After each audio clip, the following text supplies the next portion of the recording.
K. Rutledge, Montgomery County Veterans Affairs Officer and Crawfordsville City Councilman. Loran is a veteran of both World War II and Korea. Loran, tell me, where were you June 25th, 1950? Oh boy, I can't answer that, Alex. That was a Sunday. I can back up a little bit. Okay. Before that happened, on that day, that Jim Vaught and I enlisted in the reserves at Air Force Reserves at Columbus, Indiana. And I think we started in July of going down there and on weekends. And then after the 25th of June, excuse me, we transferred out of that illegally and joined the 424 Field Artillery Battalion in Indianapolis, Indiana. When were you activated for federal service? On September the 10th, 1950. We were called in for we enlisted into that reserve outfit and artillery, and we were called into an interview with the colonel. And they gave James Vaught a master sergeant because this is what he was in the artillery before. But since I was in the infantry, I wanted to be a cook. And the colonel offered me a choice. He said, you could be a recruit or you could be a staff sergeant if you handled heavy machine gunners. And I said, Colonel, I just didn't be a recruit in the kitchen because I had enough machine guns in World War II. So I went in as a recruit, and the pay scale was lower than a private first class or private. So from there, it was Camp Landing for a short period of time, and then we went to Dothan, Alabama, which is Rucker. Fort Rucker. It was Camp Rucker then. And this place had really been abandoned, and we had to go in and paint and nail down everything, and it was just a mess. The weeds were about 18 inches high. We got the camp all cleaned up, and then they said we'd been transferred to Camp Polk, Louisiana. Well, we arrived at Camp Polk, and it was the same way as Camp Rucker. Instead of being a cook, I think I was a carpenter and a painter. But anyway, that was in November of 1950. I was in Camp Polk. And I got my first taste in the kitchen. I was in charge of the kitchen even though I didn't have the rank. It was Thanksgiving Day. I had to get ready for Thanksgiving.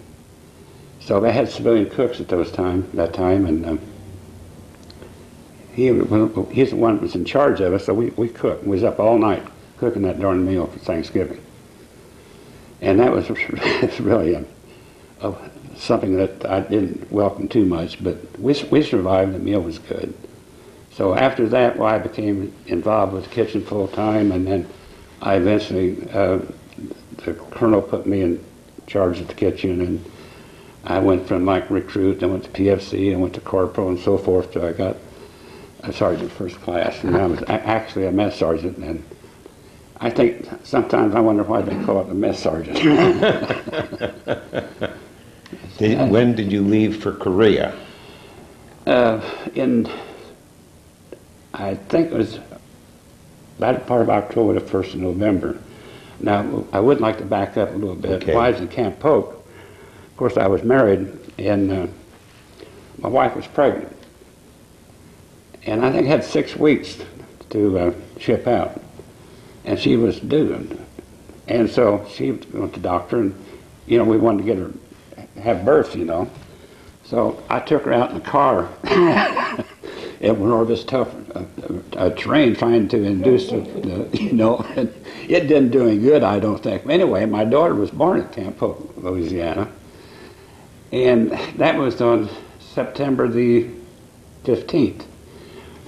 And then we got a 2-day pass to come back, and my daughter was 9 days old. I took her we did, to a football game at Wabash College. Now, can you believe that or not?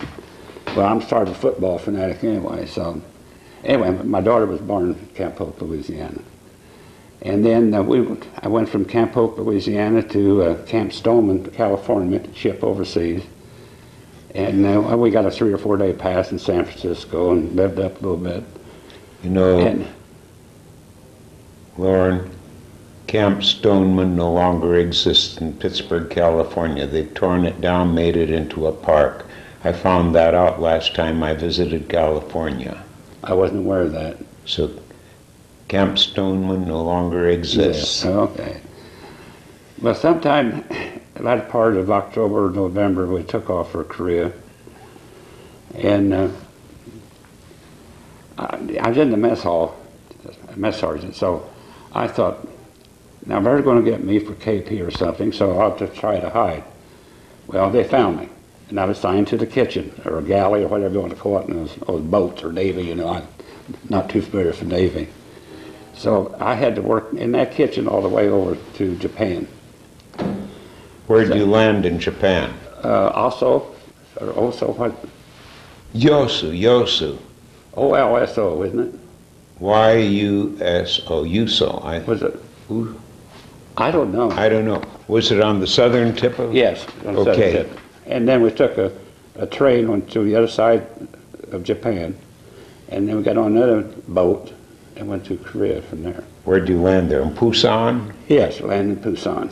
And from there, what outfit did you join? I was still with the 424 Field Artillery Battalion. And where were you assigned in Korea? Do you remember? With the 8th Army. 8th Army. We were called I won't use that word, a different outfit, you know.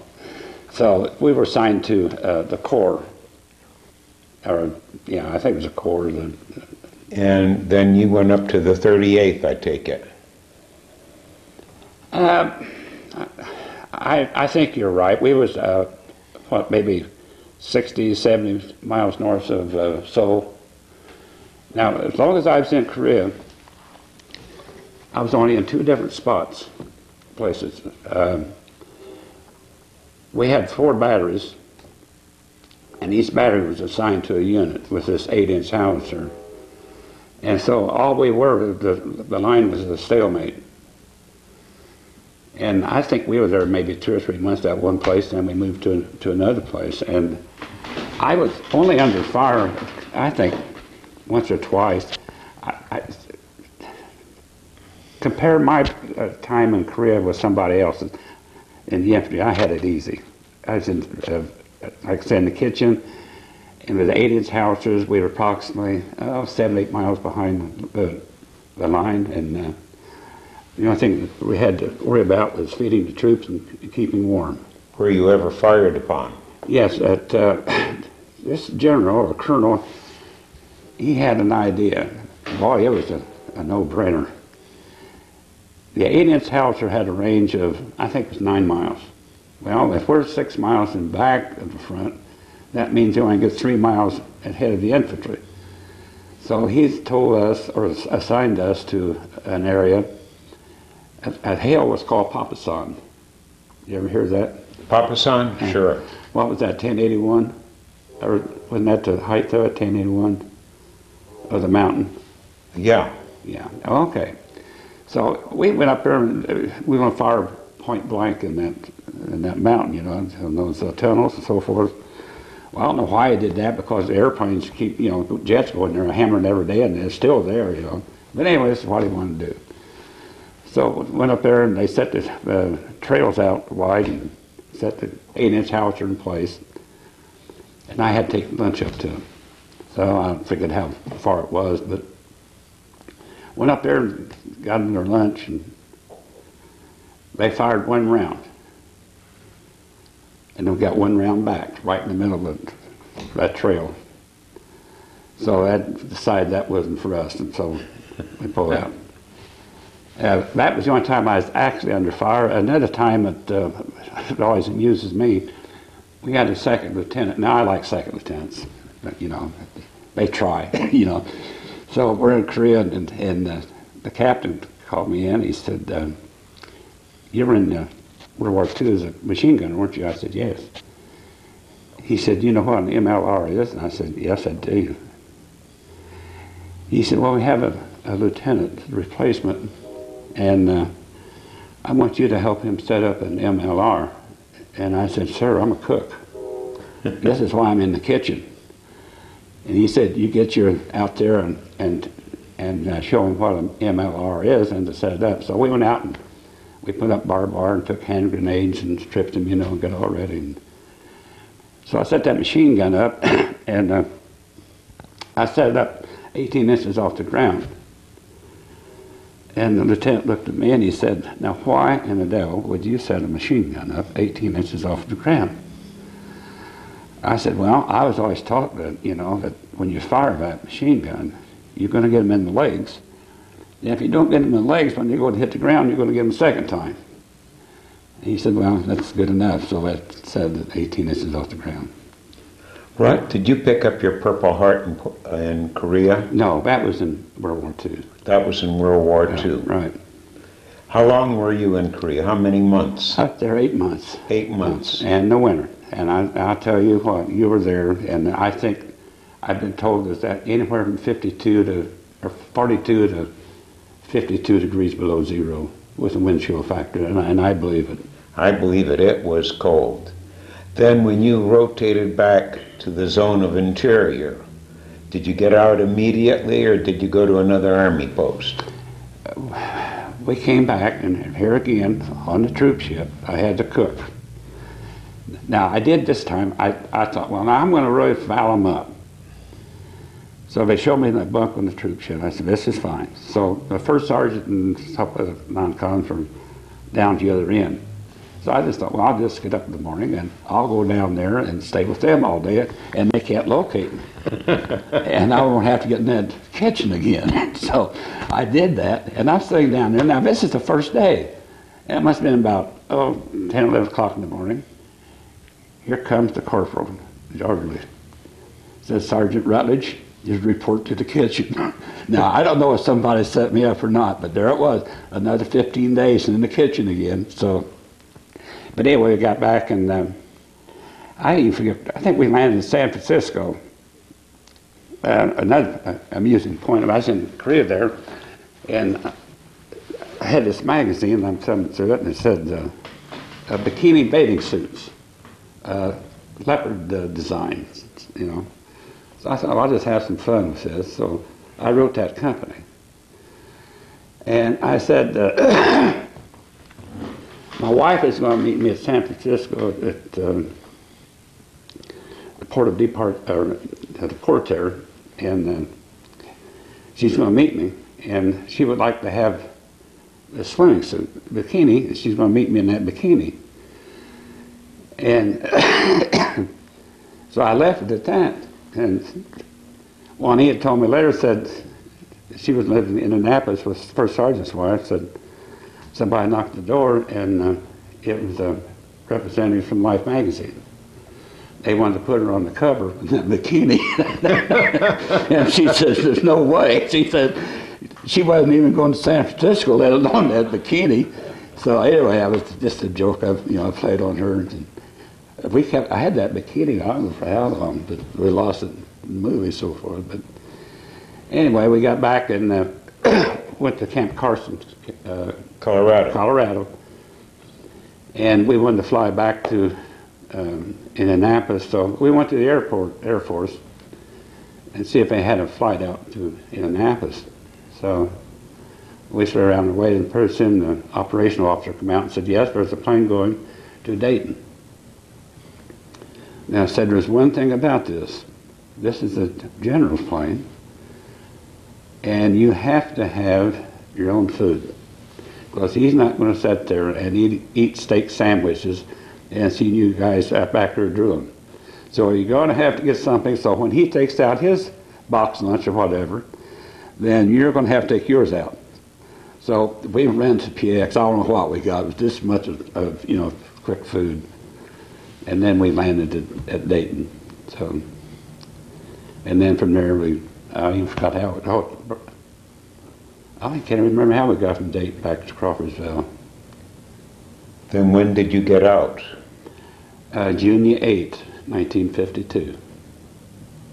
After you got back to Crawfordsville, did you have to go back to another post for a while, or were you out? No, I was out. How did you sense the reaction of the people back home to our efforts in Korea? You know, I had a hard time at where I worked. I won't get into it. But people thought I was crazy for enlisting. They thought I was stupid. Had people, even my own brother, join the Guard during that time, and I was sort of resentful in a way. But after time, it went away. But it was hard to take. And another thing too, that I was gone approximately 2 years, and at this company I worked with, they had like apprenticeships. You had to complete 5 years. Well, when I got back, most of them were off apprenticeship, or near being off, and then I had 2 years to make up. So there was a little resentment there. That, of course, they thought I was stupid for going in the first place, but I think I got more out of it than I gave. I really do. I agree. You know, I also ran into the same reaction. I've talked to several other people, and they also felt the same way. Loran, thank you so much. My pleasure. Enjoy it.